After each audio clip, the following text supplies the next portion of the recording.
Hey, everybody.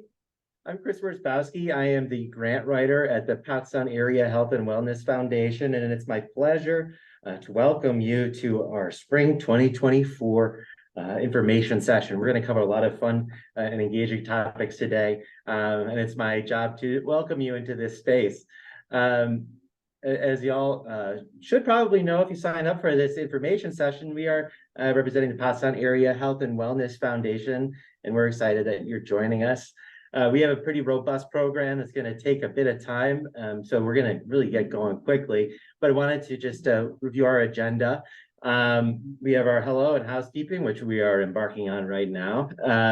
Then we're going to dip into our grant program background, a little bit of information about our history, or at least our service area, program pillars areas, and our grant cycle, the ways that we support our grantees during the grant process, and then capacity building information, as well as additional information and background around our Pottstown Community Voices Response Fund. So I'm very excited to introduce my coworker and supervisor, our senior program officer, Howard Brown, to take us away. So thank you very much.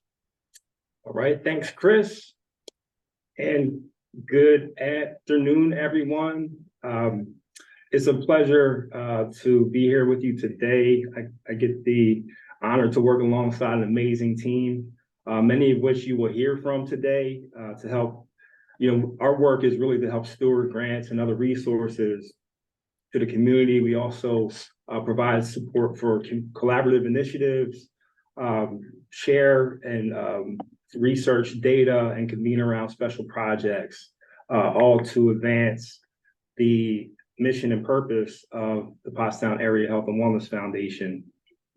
Our goal really here is to ensure that equitable and inclusive opportunities exist for all residents, especially those most vulnerable, to adopt and embrace a healthy lifestyle. We serve a 10-mile radius around the borough of Pottstown. This geographic region has remained unchanged since we were founded in 2003 as a result of the sale of the Pottstown Memorial Medical Center to Community Health Systems. And we partner with organizations both located here within this service area, as well as those whose offices or headquarters are not located within this geographic region, but who have committed to support community stakeholders that reside in one of the zip codes on this map and actually on our website, where this information is located as well.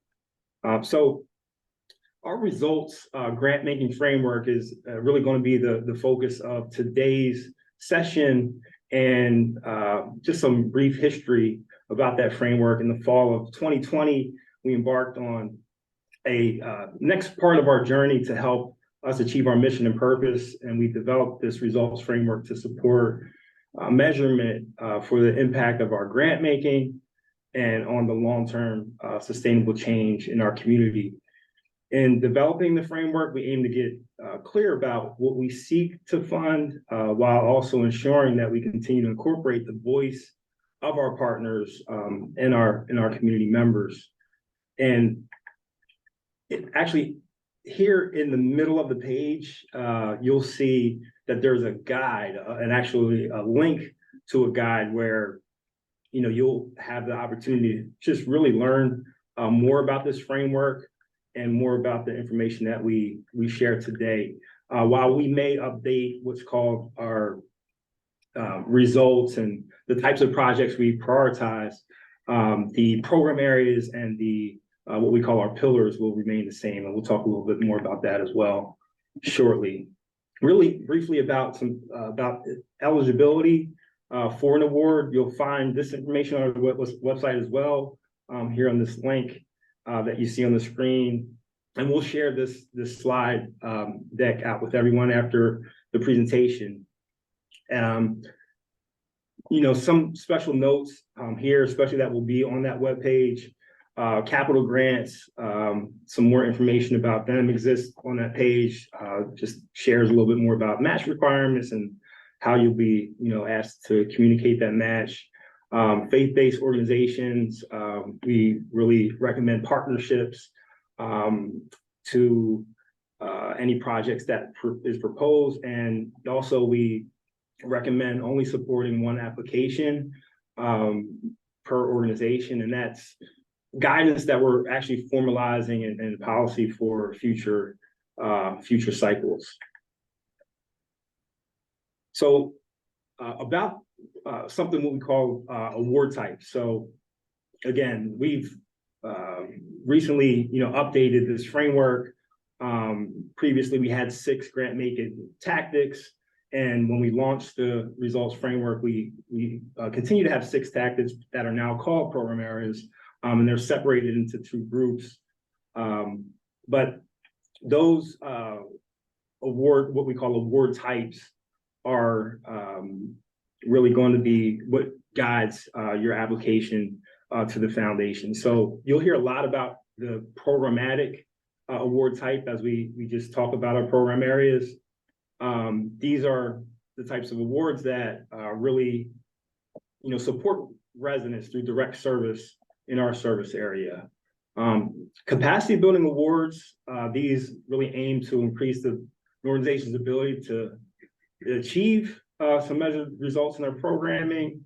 For example, an improvement in an infrastructure, perhaps a project that is supporting your organization to adopt a new computer system or software or other, need to enhance your performance. Also, in the area of project or program development, any new project, perhaps you're working alongside a consultant or working, with the community to understand how to address a community need, and you're engaging at new program development. These results will, speak to this type of award. Capital infrastructure projects will best fit here, and more on that is also in the guide. Systems reform, lastly, these are awards that look to affect or inform change on more of a macro level. So, if organizations are collaborating to work in partnership to address any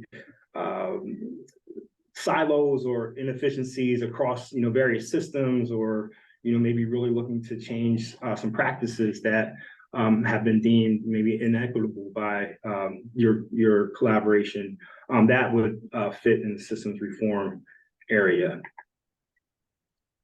So program pillars. So no matter what the award type, the purpose of the grant application should really align with one of our 2, what we call pillars, and one of our 3 program areas underneath each of those pillars.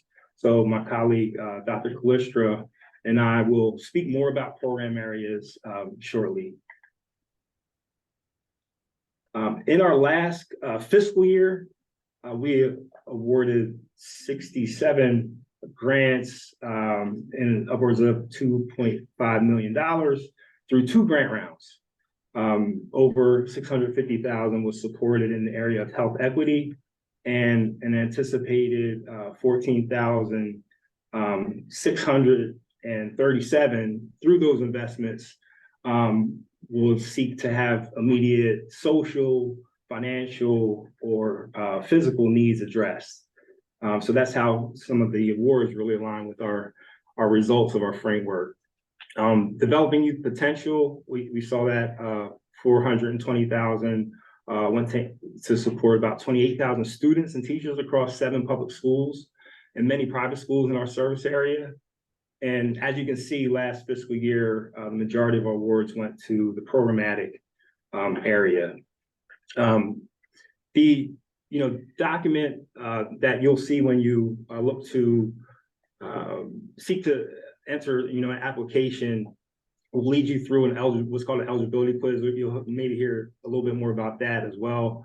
But in addition to the guide that I shared, we do have a number of supports in place to help you identify how your mission and the needs of the community that you aim to seek to address through an application can align with our framework. However, our guidance is to just really help you along that path and not necessarily direct you to the, type of award, type of project, or the amount for which you should, request. Historically, our typical award amount is about 25,000, between 25,000, 35,000 in a grant. And we would just note that in our last fiscal year, the award amount was slightly above that. But again, hopefully that's some guidance that can support maybe some of our newer partners. So we understand that, along the continuum of serving folks in the community, there are many different ways that you can, find alignment with our framework, but also, find ways to support those in need. One of my mentors in social impact used to tell me all the time, if you don't know where you're going, how are you going to know when you get there? And for that reason, I really, recommend folks that are trying to identify alignment with the Foundation's grant making framework to start in a way with the end in mind. So really look at those results, look at the types of projects we prioritize, and based on your mission and community needs that your organization, your partnerships are trying to address, think about what are the results, what are the goals that you're trying to achieve, and what measurements can you, either have now or in the future have in place as you look to, implement those projects and monitor progress along the way.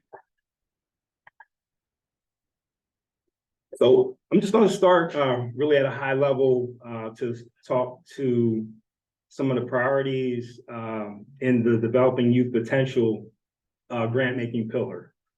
So with this pillar, we really believe that investing in children now will lead to a better tomorrow for our community. And really to that end, we seek to equip our community youth, especially those who are historically, potentially less served, with resources to help them really lead a healthy lifestyle, both, healthy living, learning, and thriving now in the future. Our first program area is early childhood development. And ECD, we really look to support parents, caregivers, and the children in ages 0 to 5. And typically this is in either a school environment or an environment where the implementation of a curriculum is aimed to improve a student's either social emotional skill set or really looks to build the capacity of an organization that is seeking to serve children and regularly assess or measure children's health and their readiness to learn. So some of the measurements that you'll see in our guide, essentially, in this connect stage, in the first stage of this continuum, is perhaps just ensuring that children attend this early childhood development program frequently, or on a consistent basis. And then perhaps what we call a baseline test is provided, or some kind of check-in along the way, just to understand how the child, how the parent or the caregiver is learning to meet youth's needs. So again, in the program results guide, you'll learn a little bit more about some of the areas of focus as we really look to impact change. So for change in this area, one of the results is to confirm that a child is mastering cognitive, social, physical, and or emotional competencies to enter the school system. We'll go to youth development. So sometimes this is also referred to out of school time, before and after school programming, or programming that is delivered over the course of a summer. This area really seeks to equip our community youth, especially those less served, with the resources to be healthy, learning, and thriving now and in the future. So some examples of projects here could be those who we really learned that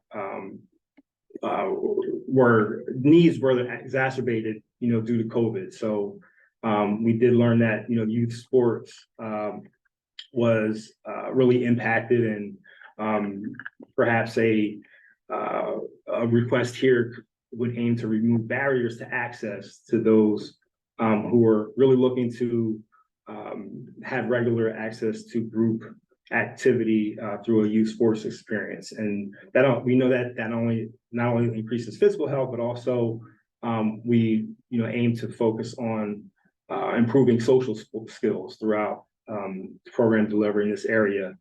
Another highlight also is career exploration programs. So looking to help youth gain access to work experiences or develop leadership skills and entrepreneurial concepts. We have looked at results here that aim to confirm that youth do have sufficient knowledge of safe and healthy relationships, healthy nutrition, or substance abuse prevention. These are things that you'll see highlighted in our grant making guide as well. Really appreciated recent increases in proposals that integrate paid youth internships and delivery of programming. You'll see that type of project prioritized in that guide. Really, excited about some of the partnerships that have been formed, and really specifically some of the partnerships where organizations have been communicating, their roles and their goals, and the resources that they're looking to contribute to a collaborative way to support youth in our service area. Lastly, in this particular program pillar, we have schools. So schools in our service area, there's 7 public school districts, but there are also a number of private schools. So applicants in this area should be one of those public or private schools. And the program area really aims to ensure that youth are active, healthy, and thriving academically. In 2004, the foundation really launched its school wellness funding, and since then, more than $13 million have been awarded to area schools. And a core component of our programming here is something called the Medical University of South Carolina School Wellness Checklist Challenge. So you'll see that called out as a type of program that's prioritized in school programs K through 12. Another resource that schools will want to just take a look at as you consider an application is the School Wellness Initiative application link guide here. Will also be in the presentation, is also on our website. But this really does specify how the schools are working in partnership to implement a number of components of this program. So in addition to the grant, we also support what's called a school collaborative, regular convening of school wellness personnel that shares best practices. Another program that we support through this initiative, in addition to the school wellness checklist challenge, is Healthy Bodies, Healthy Minds. So schools will dedicate personnel to really stand up an annual professional development conference that takes place each summer here in our service area, most recently at the Montgomery County Community College, to really set the priorities and contribute to a collaborative event that really informs best practices and helps our area really achieve something that I believe is remarkable in terms of ensuring that students are supported through school wellness initiatives. So one thing to note is that while the funding does go directly to the school, we do recommend partnerships with other organizations and those partnerships can be formalized or communicated in a way that's more formalized through something called letters of support. So letters of support or things that are sometimes called memorandums of understanding can just really clarify how a partner can contribute to your project, and the roles in which that partner will serve sometimes are specified in that letter of support through the funding that or resources that folks are contributing, or the type of support that would be offered. So I'm going to stop there, and at this time I'll pass the baton to my colleague, Dr. Callistra. Hey everyone, again, my name is Craig Callistra, and your application may fall within the Promoting Equitable Health and Wellness pillar. If it is, then I'll be your direct contact for any questions regarding the promoting equitable health and wellness. The first point I want to make is about the overall desired impact. And so this is really what we're looking for in this pillar, is that all community members have equitable access to the spaces, services, programs, and resources that empower them to embrace a healthier lifestyle. After, if you fall within, if you feel like you align with this pillar, there will be 3 options for program areas that you'll need to see where you best align with. And for that one, the first is the built environment. These are typically requests that come through our municipalities, other institutions that are operating maybe community centers and recreation facilities. But this program area is to ensure that our community members are utilizing public spaces that are safe, clean, and accessible. Again, so all members of the community can embrace a healthier lifestyle. Another program area within this pillar is health access and delivery. So we want to ensure that our residents, especially those that are historically underserved, have access to the high quality health programs and resources. And lastly, health equity. For this program area, we're really removing barriers. We want to see the removal of barriers that may get in the way, either social or economic, to again embracing that healthy lifestyle. And we'll go into a little bit more detail here with those. So when it comes to the built environment, the types of programs and projects that'll be prioritized, you can see here the development or improvement of trail spaces, community centers, as I've mentioned, maybe need support for planning. So you might be seeking support plans or studies in order to first explore if a facility is needed, or to do direct planning in order to carry out a project. Programming is also falling under this program area. So any programming for youth or adult access to our public parks, trails, and community centers. We do want to see alignment with community plans and studies. We do have a study on our website. This study was done about 10 or so years ago, but still relevant even today, just looking at the needs within our public spaces and trying to identify and fill those gaps. And lastly, you may be interested in researching, evaluating your program, exploring the effectiveness of that program or that facility. In that case, your request would fall under this program area. An example here about connecting, we want to ensure that there is community buy-in, that there is stakeholder buy-in during this process. So it may not be the implementation of your project at this stage. It could just be connecting with the residents in order to develop this plan in order to better serve the community through our public spaces. The second program area, health access and delivery. Here's some of the programs and projects that we will be prioritizing. Preventive care in order to address chronic conditions. Again, looking to serve those, provide access to those of our historically marginalized neighborhoods and communities. Equitable access to multilingual health-related resources. And want to look at some evidence-based practices, recognizing that not every request that comes through is going to be able to follow an evidence-based practice. But we recognize that those that do have that, research backed up,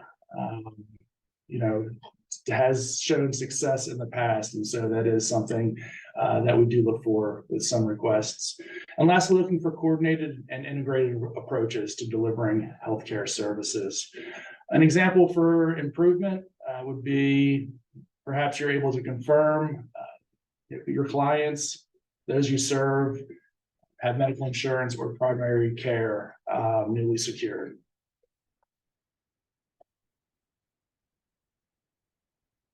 And lastly, the last program area would be health equity. Again, this is removing either social or economic barriers. So the first item here, building and sustaining economic security. This can be removing barriers to employment, to be removing barriers to housing.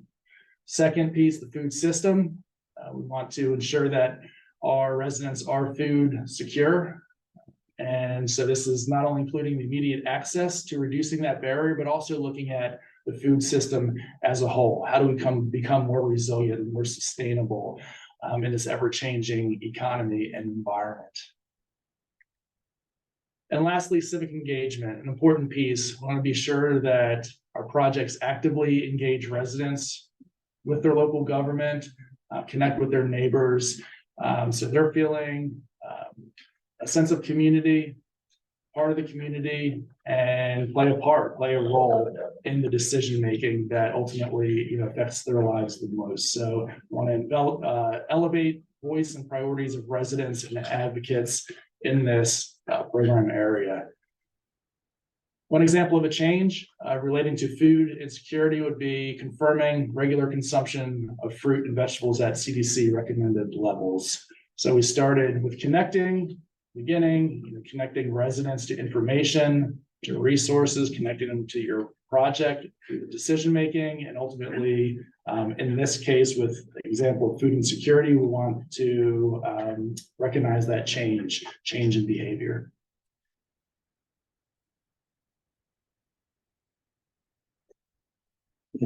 All right. Just to talk a little bit about some of the qualities of a competitive application. Of course, this will not specify all of the details, but just want to give an overview of some of those particular notes that will have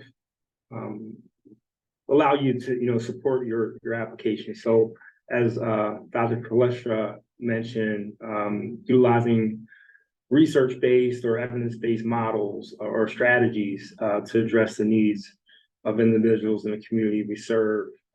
You'll hear a little bit about the Pottstown community survey.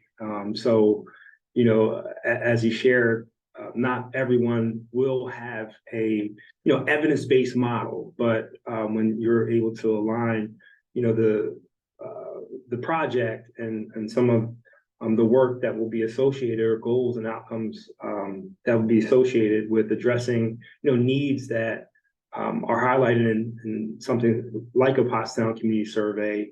And there are a number of surveys and studies and reports that are listed on our website. That data is really, really important. And again, plans when they can come together to address current community needs, that will make a request more competitive. Alignment with the program areas and target results. So we are speaking a lot to that today, and those results are very important to just call out as you think about your application, as you communicate some of the deliverables in that application. Again, we understand that you will not be able to meet each and every one of those target results in one application, nor do we expect organizations to be able to do that, meet every need along the continuum of supporting individuals to achieve better state of self-sufficiency for them and their families. However, we do want to, align our funding with projects that do seek to achieve some of those results that we prioritize in our framework. And then a demonstration of support from other financial institutions, or the partnership with human and other financial capital.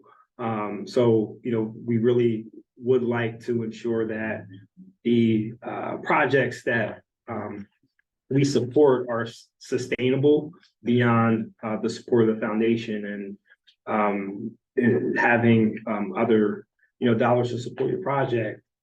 We'll communicate that. We understand that not every project, sometimes there are pilots to address community needs that have been communicated as something that residents or other community stakeholders would like to implement. And in that case, we do understand that maybe some other capital resources are not in place at the time of the application, but more competitive applications can demonstrate other funding in place to support the projects. And as we continue to share, right, projects that leverage data, that really walk alongside those who would be impacted the most by a project, to not only conceive the type of project and the work that will be done, but also will support their implementation of the project. Those sometimes can really lead to greater success, and projects that are informed by the community and those who will be impacted the most.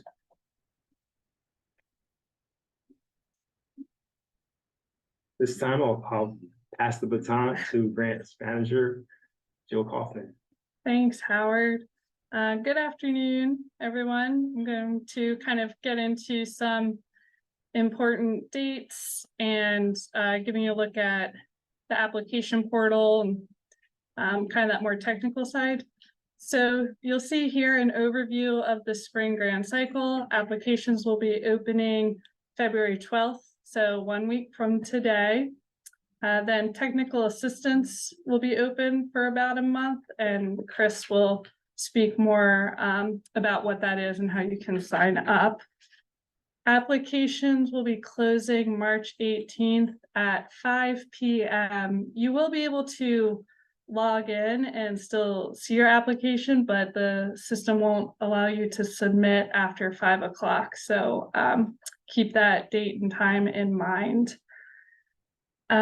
Moving forward, your application then will internally kind of move forward to our review process. So first, applications get looked at by program officers and the grants committee, and then they'll move to the full board for review at the end of May. So you'll be receiving decision notifications the week of June 6th. And the grant term would begin July 1st. So in between that June 6th and July 1st, should your grant be approved, that's when we would send you the agreement, approval language, things of that nature.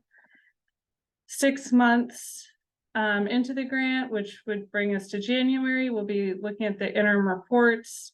And then the final report is due 30 days after the project end.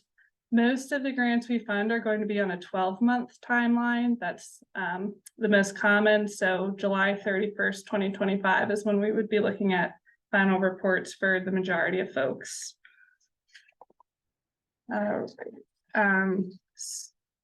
So this slide kind of tells you who to go to for what.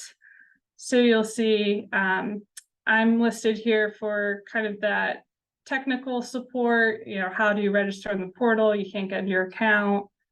You click submit and nothing happened. Reach out to me for that. Same with any eligibility questions. I can point you in the right direction. Chris Wierzbowski, he'll be providing that technical writing support that he'll speak about in just one moment here, as well as any project specific questions. Heard from Howard and Craig already. they talked about their respective pillar and program areas. So they will be your point of contact if you're a current or returning applicant. And just a note here that program officers and the grant writer, they're generally unavailable to answer application specific questions from this March 13th to June 1st date. So that's where you'd be coming to me, and I could help you the best I can with, status of your application and where we're at in the process. But just wanted to make a note of that. Actually going to hop over to Chris here really quickly to talk to you about technical writing. Yeah, thank you so much, Jill. So I'll be providing technical writing support from March 13th or February 13th through March 12th. You'll see, I think, a small error potentially on this. Yeah, starting up on 2/10, but it'll be in fact starting on 2/13. So I'll be sure to edit that. But these sessions will be about an hour long. You will make a reservation using a link that we will post on our website, but also through a wraparound email about this pertaining to this presentation. And that will also include a link to this deck for those who are curious on how they'll access this info. So really, we'll focus a lot in our technical writing session on the project itself and looking at their results, alignment. And my job in this support is not to tell you how to write your application, but to support you and how it best aligns. This support does not guarantee that you'll have a successful application, but I'm hopeful in our work together that we'll continue to help refine your approach to seeking funds through us in your grant writing.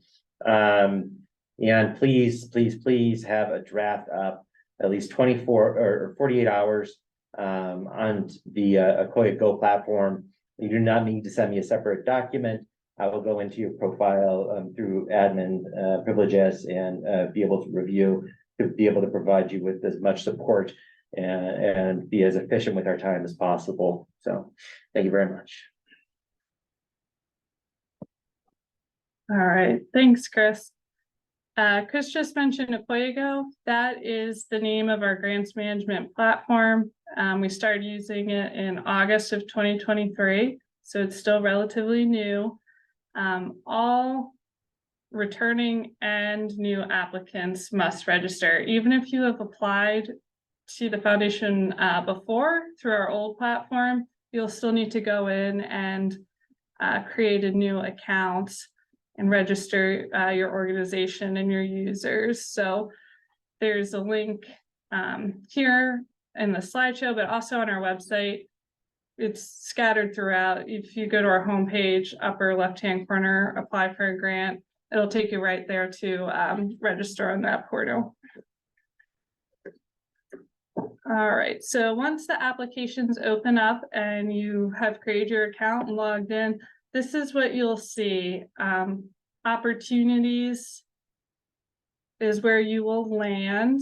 And please note that the opportunities are broken out by support type, which Howard talked about. So make sure that you're clear on which type of support you would like to request. And then once you log in and start that application, that is where you would select the program area that you're interested in applying under.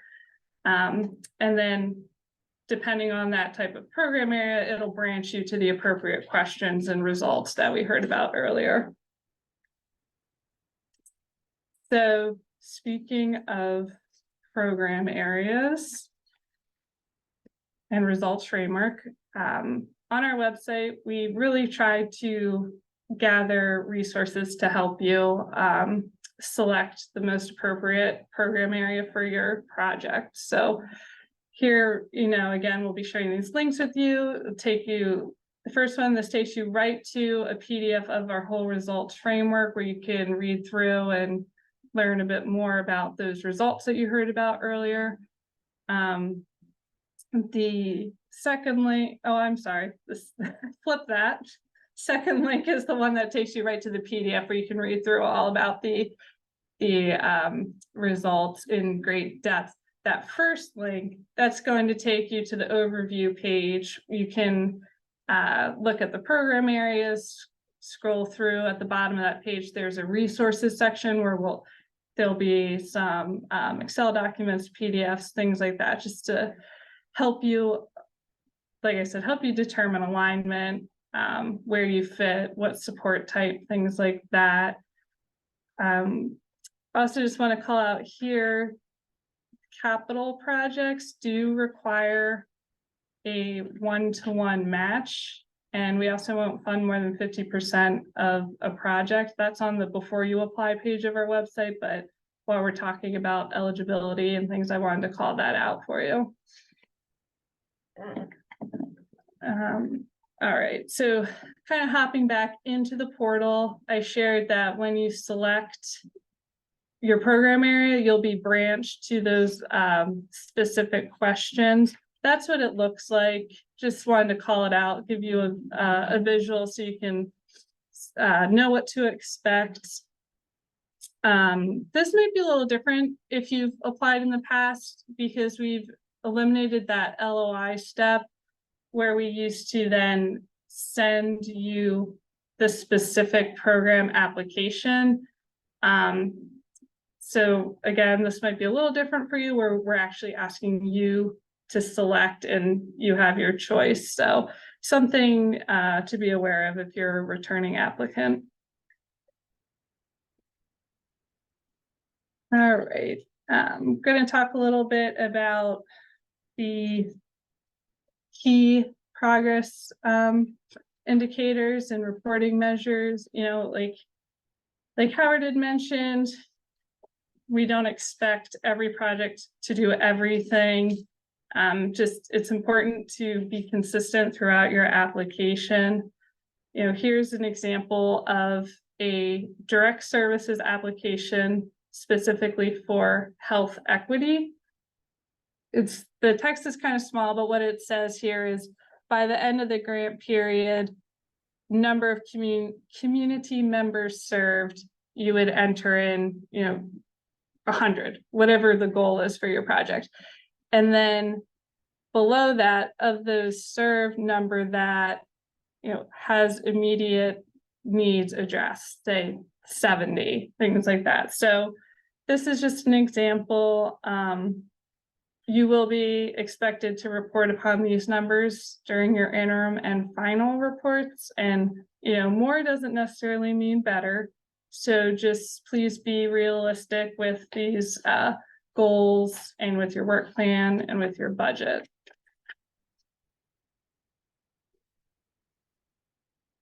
Again, just another example. I just mentioned the work plan. That's what that looks like here. This is sort of your outline to share with us how you will achieve the results that you're proposing. There's a Excel tool on the website in that program area page I mentioned earlier. So that's a good resource. That it's, like I said, it's kind of hidden at the bottom. So scroll down to the resources section, you'll see it. You'll see it listed there. When you're developing your timing and your deliverables, just keep in mind that, we'd like you to share these things at the interim and final reporting. So just be mindful of that when you're sharing with us in your application. All right, budget section. I'm going to actually go forward a slide here. All right, so budget, again, please just try to be consistent. I know the form isn't always the most easy to use, so feel free to reach out to me with questions. You've shared your anticipated results with us and your work plan. So now we get to the budget section where you can share with us how you'll hope to pay for that. Really what our goal here is for us to learn how you plan to spend the foundation's grant dollars. There is a section where you'll put your overall budget in, but this is really a breakdown of the funding you're requesting directly from the foundation. So that can be a little confusing, maybe a little different from other funders. So just keep that in mind. Another important thing I'd like to highlight is that this form doesn't seem to like the number 0. So if something doesn't apply to your budget, for example, if you don't have an equipment or software purchase, just leave it blank. That guidance is in the budget itself. And I know, right now this looks like a required field. It's not a required field. You won't need to fill it in. So I just wanted to call that out because it's kind of a quirk of the system. But again, I'm here for any technical questions you have, or any issues you run into with the portal. All right, I'm going to pass it back over to Craig now. All right. Great, I'm going to share a few capacity building opportunities that we have available for current grantees or nonprofit organizations, any organization, even if you're not a grantee, that's in our service area. The first is the ICAT. This is an organizational assessment tool. It is a planning and an evaluation tool to strengthen your nonprofit. Basically, it's a self-evaluation that you can send, that you'll be sending out to your staff, to your board, and they're going to take a survey and assess the organization in 6 different core capacity areas, including leading, learning, resource generating, planning, managing, and overseeing. If that's something you're interested in, all of these opportunities are available on our website. If you go to our grant making tab, there's another capacity building tab that you can click on and learn more about any of these opportunities. So the ICAT is something that's definitely available to you. Hello Insight is specific to our youth development organizations. And it does pre and post assessments of youth in your program. There's a shortened version as well if you wanted to take a midterm assessment as well. So it's that's something else that's available. So please reach out to me if there's some interest there. LaSalle Nonprofit Center, we've been partnering with LaSalle for over 10 years to deliver different capacity building opportunities. Currently, we have peer learning sessions that are available. So if you want to, this is your opportunity to get around the table with others in your field, in your space. There's one for executive directors, emerging leaders, and also fundraising. So great opportunity to talk with others, to network, to share your experiences, challenges, and troubleshoot those challenges as a group. This is led by a trained facilitator from LaSalle Nonprofit Center. Lastly, Catch a Fire. There's some opportunities available for this program as well to match skilled professional volunteers with nonprofits to help them increase their capacity and achieve their missions. So it's really providing direct technical assistance to nonprofit organizations. And so, if you wanted to update your website, if you want to do an audit, you would connect with a trained volunteer. If you wanted to have someone review your financial policies, make recommendations, that's an opportunity, maybe board development. So there are some spots available for this program. Again, if you're interested, go to our website and you can apply directly there. Lastly, the group mentioned there's different collaboratives that some are facilitated by the foundation. And these opportunities are a great way, again, to network and connect with others in your field. And these are the collaboratives that are available. If you aren't already part of these, I would definitely encourage you to become involved. And you can learn about those collaboratives on our website in the neighborhood tab.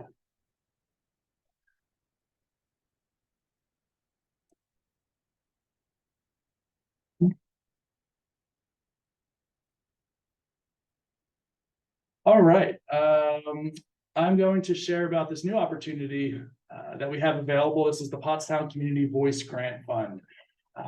And this is currently available. Go ahead and go to the next slide.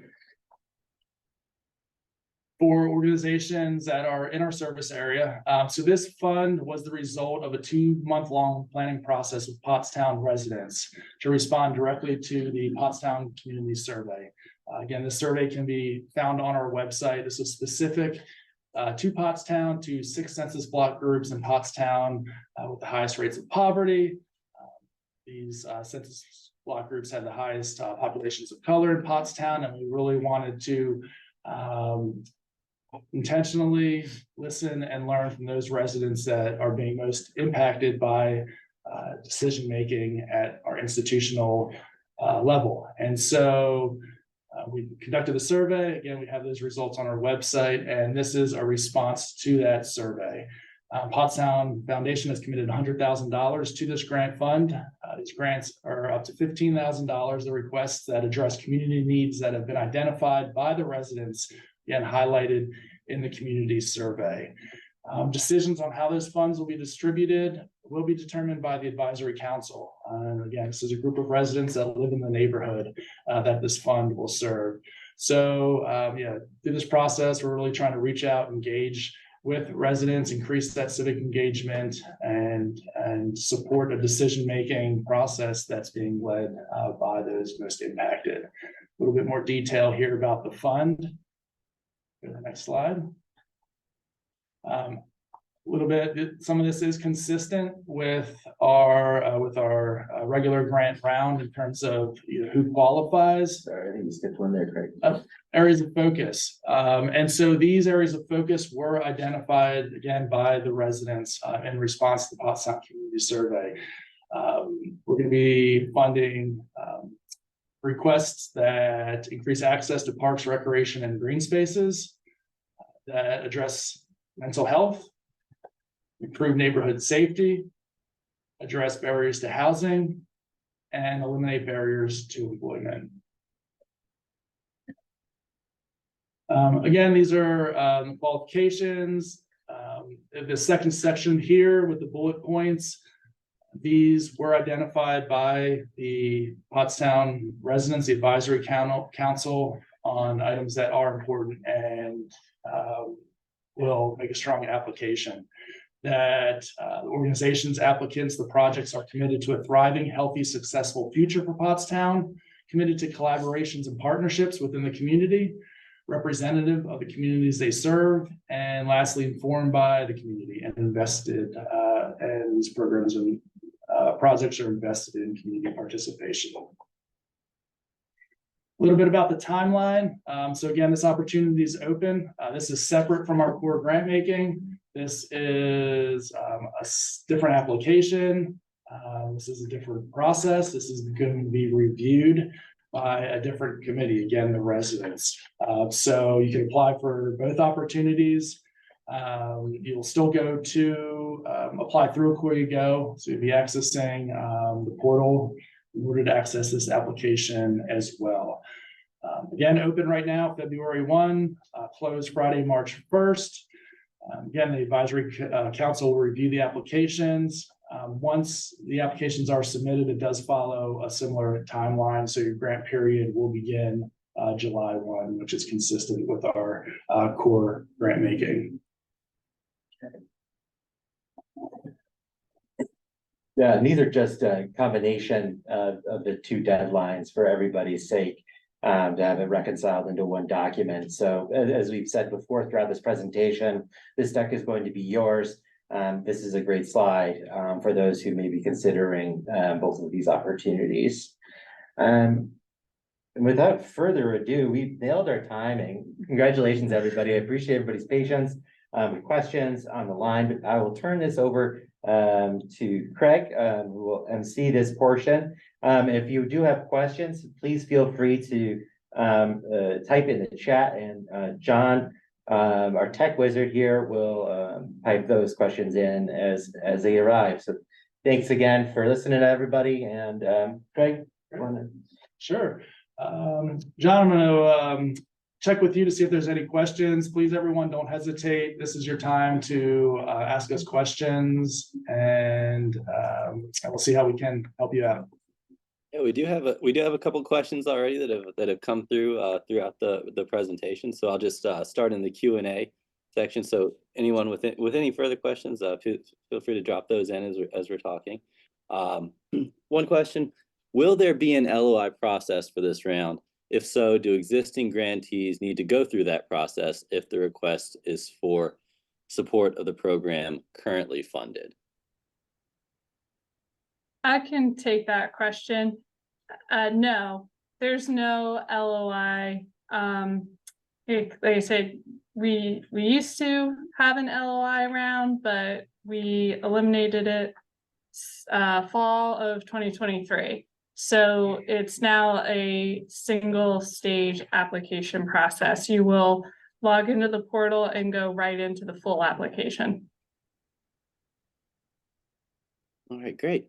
Another question from the Q&A field. What does Pottstown Area Health and Wellness Foundation consider a capital expense / purchase? Yeah, that's a good question. I'll refer folks to the before you apply page on our website, but it's things like building building expenses. Think of construction type activities. I believe also major software upgrades would be considered a capital expense. I think those are the two most common ones that we receive, but kind of those major infrastructure requests. So you can reach out to me with any questions, and thanks. Howard pulled it up here too on the, yeah. And I've dropped the link to the before you apply page in the chat too. Perfect. Thanks, John.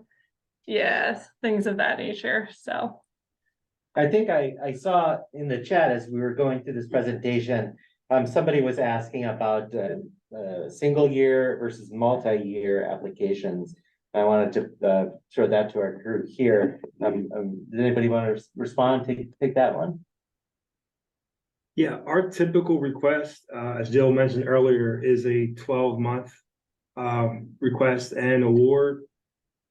And while we do consider multi-year requests, our budget really kind of limits us to those considerations and what we can support through our funding. And in some cases, which is more typical, again, going back to the capital requests and the large infrastructure improvements, we'll see those requests coming in at a 2-year grant. And this doesn't mean that you can request 2 years of funding, year 1 and year 2, but it is to cover, recognizing the extended time period it takes for these construction projects, and usually the unforeseen circumstances that occur once you get started with a project. We found that it's useful to request 2-year grants for those, again, larger capital projects, to avoid having to come back and request a variance after year 1. Great. Couple more. We got a 2-part question here. What if our program aligns with 2 of the funding programs, i.e. youth and health equity? And the second part of this, can we also ask for less than 25,000? yeah, that's a good question. It's not uncommon for requests to fall within 2 program areas, and we really say it's up to the applicant to decide what is the strongest fit. Like, we do recognize it could fit under 2 program areas. Technical assistance is also a good resource for that, just to help identify alignment.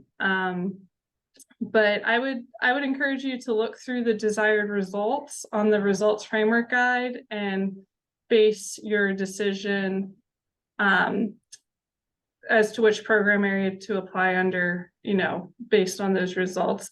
And you are welcome to apply for less than 25,000. We do have a specific small grants application for those requests $10,000 and under. So, yeah, thank you for your question, because it's good to call that out. That 10,000 and below application, that's any support type, any program area, just those small grant requests can all go under that application. Great. And we've got a bunch more questions, so I'll just keep diving in here. Mary McSurdy asks, if we are requesting a built environment award, could we also request help with volunteers?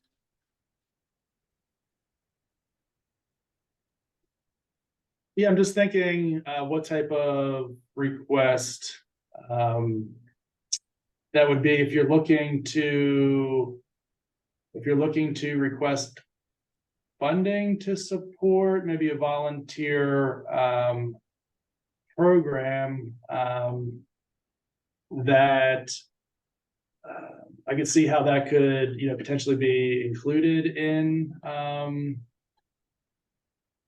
needed, necessary part of that program. I'd have to learn more about that, what you're thinking. So you could feel free to reach out to me and send me an email. We can have a conversation. I know there are some volunteer opportunities in the community in order to match with volunteers, and I'll just recognize one that's through Tri-County Community Network, where we can access that program through their website to post a project to request volunteers.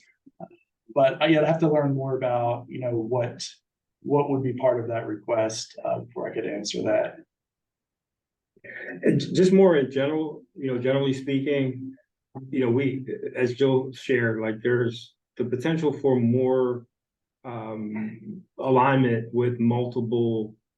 There's a potential for alignment with multiple program areas, and we just ask you to identify the one that would be the best fit. We also understand that there's work that may need to be done that is not directly in alignment with either those results or even like the type of project that you're looking to take on.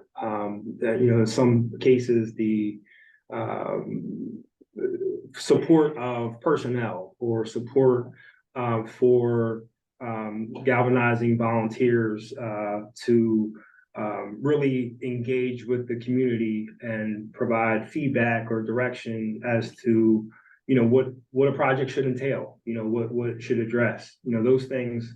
While there are results and even specifically in the built environment where we want community members to participate in engagement activities to develop or implement a project.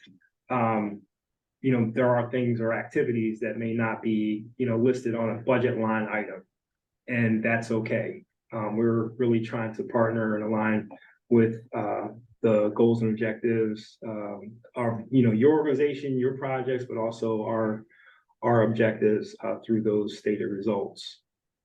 So hopefully that helps as well. Got a couple questions on capital projects here. What if a capital project has already started and will be completed before the grant deadline?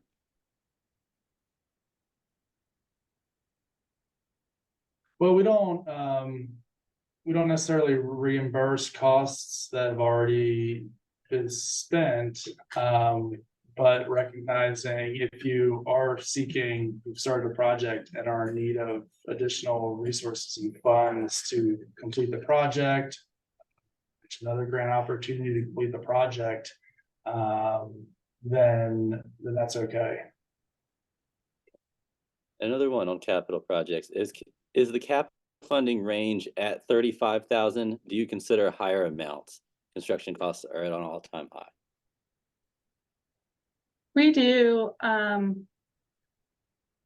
think the guidance says the maximum you can request is 100,000, but just being mindful that that's not common, that we would actually fund at that $100,000 level. The range Howard shared, that 25 to 35,000, that's just our average grant size. So we just find it helpful to share that information. So as you're kind of planning out your budget, you know, we just think that it's helpful for you to have that average, but you can request up to 100,000. A question on the process here. This one says, I'm new as a nonprofit company. How difficult is it to fill out a grant, and do I have to hire a grant writer? Well, I feel like that's a good question for Chris, if you don't mind me tossing it to you.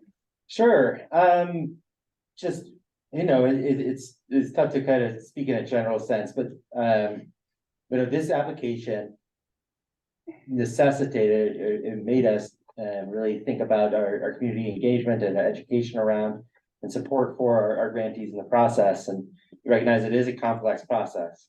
We're not here to advise you one way or another about whether you need a grant writer to achieve this, but we are striving to provide a significant amount of resources to assist you in your efforts. So if you're intimidated by this process, if you're new to the grant writing process, you're new to the nonprofit industry as a whole, you know, grant writing technical assistance from me, I'll walk with you in your development or in how you'd like your project to look, and I'll support you. I'm not going to write your application on your behalf, but I will help make sure that you get like the strongest, most verifiable, mission-oriented, and most aligned results.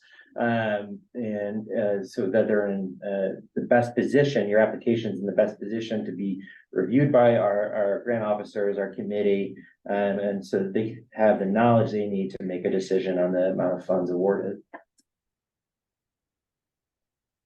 Thanks. All right. And then one more, this is the last question I've got in the question bank here. So feel free to type away with any questions, y'all. When does the fall grant round open? Planning ahead, I like that.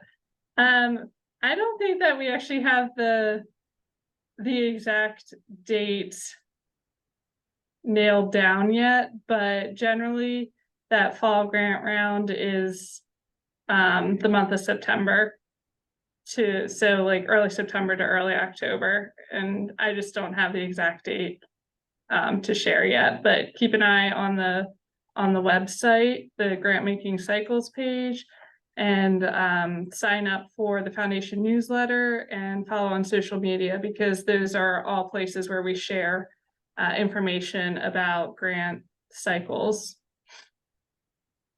Just to that point, something that I would have been better shared when I was talking about program areas, but schools, you know, schools will, we recommend that schools apply in the spring. That's not specifically called out, I believe, in the document, but it may be on our website. But schools, we do prefer that, given our grant cycles and the school year, they best fall in the spring.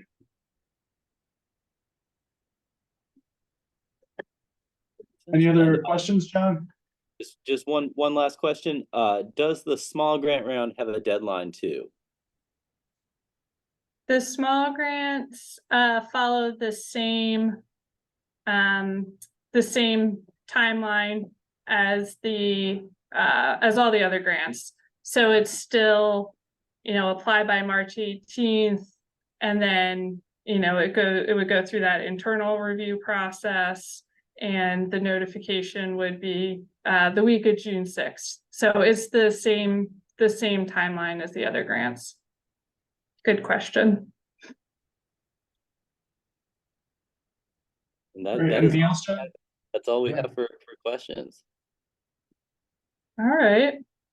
Thank you, everyone. All right. Okay. All right. Well, again, reach out with questions and look for the application to open in 1 week. And hopefully we hear from you then. All right. Have a great day, everyone.